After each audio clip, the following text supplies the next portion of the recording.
রাশিয়ার গভীরে নিখুঁত ও বিধ্বংসী আঘাত হানতে এবার নতুন রণকৌশল হাতে নিয়েছে ইউক্রেন।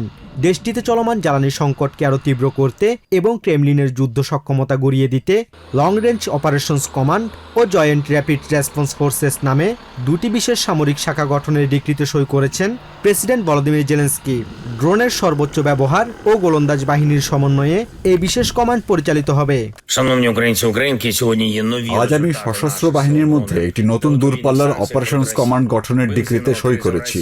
এই যুদ্ধ শুরুর জবাবে রাশিয়ার উপর বৈশ্বিক প্রভাব বিস্তারের জন্য এটি কার্যকর ভূমিকা রাখবে। এই কমান্ড রাশিয়ার যুদ্ধ করার ক্ষমতা আরও কমিয়ে আনতে সমস্ত উপলব্ধ সম্পদকে কেন্দ্রীভূত করবে। ইউক্রেনের এই সামরিক প্রস্তুতির মাঝে কিয়েভ সফরে এসে দেশটির প্রেসিডেন্ট ভলোদিমির জেলেনস্কির সাথে বৈঠক করেছেন রিপাবলিকান সেনেটর লিন্ডসে গ্রাহাম। তিনি জানান, রাশিয়ার ওপর নতুন নিষেধাজ্ঞা বিল নিয়ে হোয়াইট হাউসের সাথে চুক্তি হয়েছে, যা প্রেসিডেন্ট ট্রাম্পের হাতকে আরও শক্তিশালী করবে। তবে পুতিনকে আলোচনার টেবিলে আনতে ওয়াশিংটনের চেয়ে চায়নার ভূমিকাকে সবচেয়ে গুরুত্বপূর্ণ বলে মনে করেন এই senator. The road to ending this war, the road to peace, passes through Beijing more than it does Washington, Kyiv, or Moscow. China has an oversized influence. I'd like them to use their influence for the good of the world. কূটনৈতিক ও সামরিক এই তৎপরতার মাঝেই Ukraine জুড়ে আগ্রাসন আরও তীব্র করেছে রুশ বাহিনী। ইউক্রেনের পূর্বাঞ্চলীয় ফ্রন্টলাইন শহর ক্রামাতোরস্কে রাশিয়ার 7টি বিমান হামলায় ভাই বোন সহ অন্তত 4 জন বেসামরিক নাগরিক নিহত হয়েছেন। এছাড়া রাজধানী কিয়েভে গভীর রাতে রাশিয়ার আকস্মিক ব্যালিস্টিক ক্ষেপণাস্ত্র হামলায় বিদ্যুৎ সাবস্টেশন ও আবাসিক ভবন ক্ষতিগ্রস্ত হওয়া সহ অন্তত 10 জন আহত হয়েছেন। লন্ডনের হাইড পার্কে চোখে পড়ল এক ভিন্ন দৃশ্য। চারদিকে শুধু টাকমাথা, তবে সবাই সত্যিকারের টাক নন। প্রিয় শিল্পী পিটবুলকে অনুকরণ করতে হাজারো ব্রিটিশ ভক্ত মাথায় পরেছেন বিশেষ ধরনের টাক ক্যাপ। পিটবুলের কনসার্টে এমন সাজ এখন ভক্তদের মধ্যে জনপ্রিয় এক ট্রেন্ড। নিজেদের তারা পরিচয় দেন দ্য বল্ড ইজ নামে। সেই জনপ্রিয়তাকেই এখন বিশ্ব রেকর্ডে রূপ দিতে আয়োজন করা হয় সবচেয়ে বেশি মানুষের একসঙ্গে টাকের ক্যাপ পরার গিনেস ওয়ার্ল্ড রেকর্ড প্রচেষ্টার। There's a bit of like pandemonium has happened around Pitbull, and it's just become this thing that you go see Pitbull, you wear a ball cap, you wear the shirt, the tie, the suit, and we have decided, as it's one of his biggest shows ever, to try and break the Guinness World Record for most amount of bald caps in one place at one time, which fingers crossed we do. I feel like we've got a good chance of doing it as well. Guinness কর্তৃপক্ষ জানায়, রেকর্ডের জন্য প্রত্যেকের মাথায় ক্যাপটি ঠিকভাবে বসানো থাকতে হবে এবং সামনে বা দুই পাশ দিয়ে কোনো চুল দেখা যাবে না। মাত্র 1 মিনিট নিয়ম মেনে ক্যাপ পরে থাকলেই রেকর্ডের জন্য গণনা করা হয়। So this is a brand new Guinness World Records title, and this has come together from a lot of people's ideas of saying, hey, there's so many people going to Pitbull concerts wearing ball caps, why don't we recognise this globally? কয়েক ঘন্টা গণনার পর ঘোষণা আসে record গড়া হয়েছে। এরপর Guinness world রেকর্ডসের পক্ষ থেকে পিটবুলের হাতে তুলে দেয়া হয় স্বীকৃতির সনদ।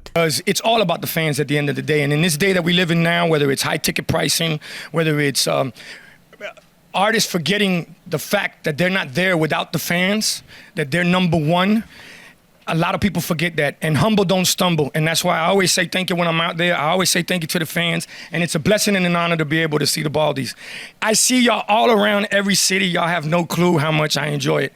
So once again, thank you, and no, it's not a surprise, because hard work pays off, and the harder I work, the luckier I get, and what a blessing it is to be here at Hyde Park, record breaking and record making. Oh yeah. Dale. ভক্তদের ভালোবাসাকেই নিজেদের সবচেয়ে বড় শক্তি বলে উল্লেখ করেন pitbull. তার ভাষায়, শিল্পীর সাফল্যের পেছনে সবচেয়ে বড় অবদান দর্শক শ্রোতাদের। Well, I hope we break it firstly, and they're counting it, and everyone needs to take it seriously with their cap forward and their hair back. But other than that, very excited. It feels amazing. I honestly cannot believe I'm here. Really looking forward to the show. Amazing to see so many people in costume. It's awesome. Give me everything ও টিম্বারের মতো জনপ্রিয় গানের শিল্পী Pitbull এদিন কেশার সঙ্গে BST Hyde Park summer concert সিরিজে পারফর্ম করেন। আর সেই আয়োজনেই হাজারো টাকমাথার ভক্তের অংশগ্রহণে তৈরি হলো এক নতুন গিনেস ওয়ার্ল্ড রেকর্ড।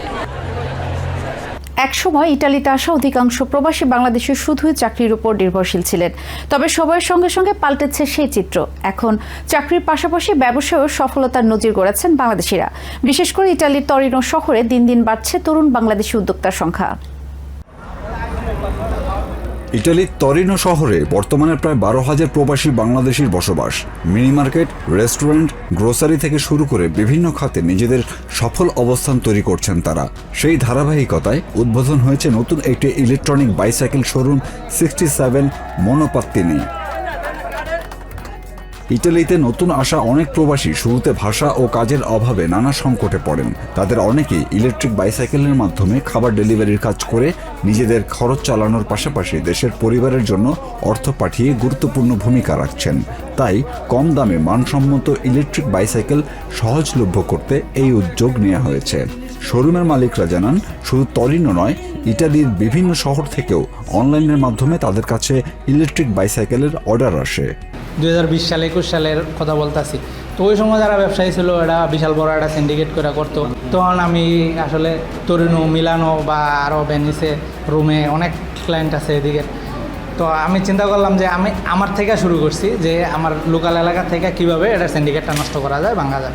আসলে অতীতে যারা ছিল তাদের চিন্তা ভাবনা অন্যরকম ছিল। তারা আইসা প্রথমে কাজ খুঁজছে, তারপর বাসা খুঁজছে।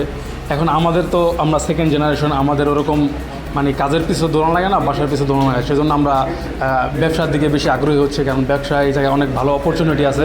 স্থানীয় বাংলাদেশি প্রবাসীরা জানান, এর মাধ্যমে তাদের জীবন সহজ হচ্ছে, তেমনি দেশের রেমিটেন্সও বাড়ছে। অনেক পরিকল্পনা তো অনেক কিছু আছে, শুরু মানুষেরা যারা যারা আছে দেশে লেখাপড়া করতেছে এরা সামনে দিকে আগে যাক, এই যে আমরা কামনা। এখন এটা যেহেতু একটা হালাল ব্যবসা, এখানে কোনো অ্যালকোহলের লেশ মাত্রা নাই, আমরা ওই কারণেই চিন্তা করতেছি যে আমাদের ছেলেপেলেরা এইভাবে আগামীতে ব্যবসা বাণিজ্য করে আগে যাক। মানে খাবার কীরকম এটা সবাই জানে, তা ইনশাল্লাহ আরও ভালো করবো, আরও ভালো করার চেষ্টা করতেছি, আর বড় করে করছি। এমন হয়ে সবাই টাকা দিতে পারি না। নতুন নতুন ইয়াং পার্সনরা ব্যবসার দিকে অগ্রসর হইতেছে, তাদের জীবনকে নিয়ে চিন্তা করতেছে, বাজে কর্মকাণ্ড থেকে দূরে থাকতেছে। এগুলো তো খুবই ভালো। ব্যবসা, সবাই ব্যবসা করুক, বেলাবিতা করুক, জীবন সুন্দর করুক। আমি চাই যদি সম্ভব হয় রিজিকে রাখে আল্লাহ, তাহলে আমি নিজেও ব্যবসা করবো। তরিনোতে বাংলাদেশি উদ্যোক্তাদের এমন উদ্যোগ নতুন কর্মসংস্থানের সুযোগই তৈরি করছে না, বরং ইটালিতে বাংলাদেশি কমিউনিটির অর্থনৈতিক অবস্থান আরও শক্তিশালী করছে। একই সাথে বাড়ছে দেশের রেমিটেন্সের প্রবাহ। ব্রিটেনের দক্ষিণ পশ্চিম অঞ্চলের হ্যাটার ভ্যালের এই বাড়িটি এখন ঘিরে রেখেছে পুলিশ। চারদিকে কড়া পাহারা আর ফরেন্সিক কর্মকর্তাদের ব্যস্ততা। বৃহস্পতিবার এই বাড়ি থেকেই উদ্ধার করা হয় দেশটির অন্যতম পরিচিত ও স্পষ্টভাষী প্রবীণ রাজনীতিক অ্যান উইডিকম্বের রক্তাক্ত মরদেহ। পুলিশের পক্ষ থেকে জানানো হয়েছে, শরীরে গুরুতর আঘাতের চিহ্ন থাকা ৭৮ বছর বয়সী এই সাবেক মন্ত্রীকে নির্মমভাবে হত্যা করা হয়েছে। পুলিশ নিশ্চিত করেছে, এ হত্যাকাণ্ডের ঘটনায় শুক্রবার নিউটন অ্যাবট থেকে ২৬ বছর বয়সী এক তরুণকে গ্রেপ্তার করা হয়েছে।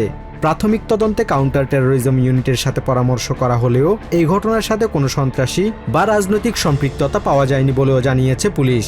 We can confirm that a 26-year-old man was arrested at an address in Newton Abbot this afternoon on suspicion of the murder of Anne Widdecombe. The suspect, who is a white British national, remains in police custody whilst inquiries will continue.